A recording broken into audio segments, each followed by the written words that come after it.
Bentornati al nuovissimo appuntamento con le previsioni meteo. Una notizia dell'ultima ora che è giunta dai centri modellistici riguarda la svolta per il nord Italia, il caldo africano che riuscirà a partire dalla giornata di martedì a irrompere su tutta l'Italia con punte di 40 gradi al centro e al sud Italia, con un sensibile aumento delle temperature anche al nord, punte fino a 35-36 gradi soprattutto sull'Emilia Romagna, mentre al sud anche oltre i 38. La svolta con l'anticiclone che si indebolirà a partire già dalla giornata di giovedì per la spinta di questa depressione che ha agito sulla Spagna portando forte maltempo, e quindi questa perturbazione era prevista dirigersi verso il centro-nord Europa senza portare della instabilità sulle pianure, sulla Val Padana del nord Italia, e quindi portando solo qualche rovescio sulle Alpi e le Prealpi. Invece cambia totalmente la proiezione. Come vediamo da questa grafica, riguarda questo minimo depressionale che invece di instaurarsi sul nord della Francia per dirigersi poi verso la Danimarca, verso il nord Europa, si instaurerà proprio ad ovest della Francia, e questa previsione cambia totalmente perché se andiamo a vedere nel corso dei giorni successivi questa depressione continuerà poi a viaggiare verso est e quindi le correnti cambiano,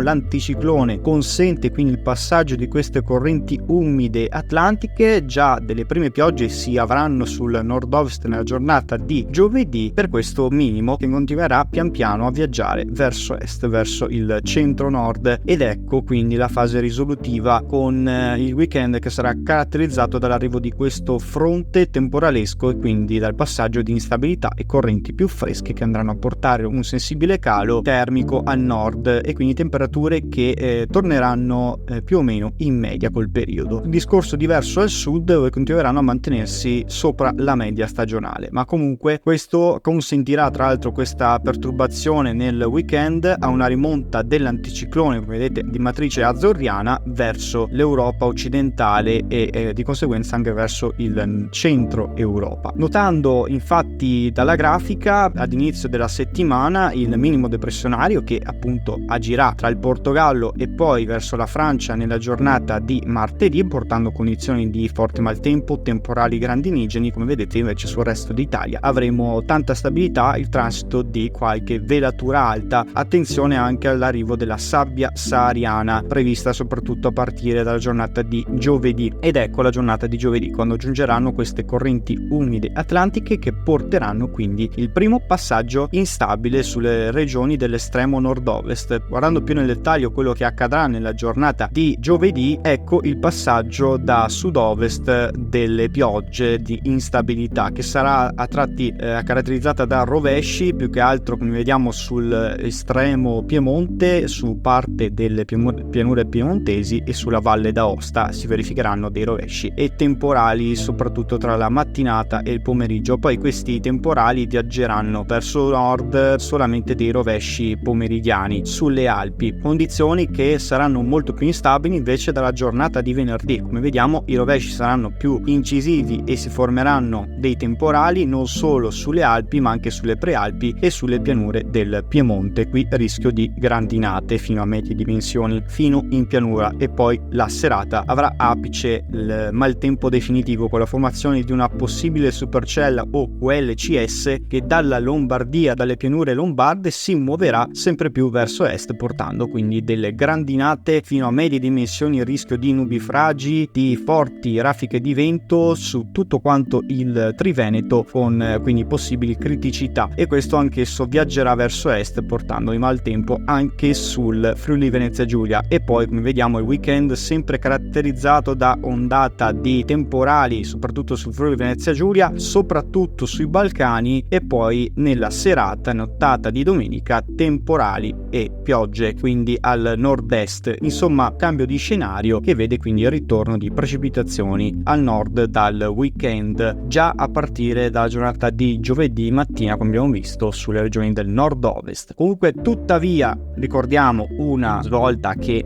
deve essere confermata, ma che appare alquanto molto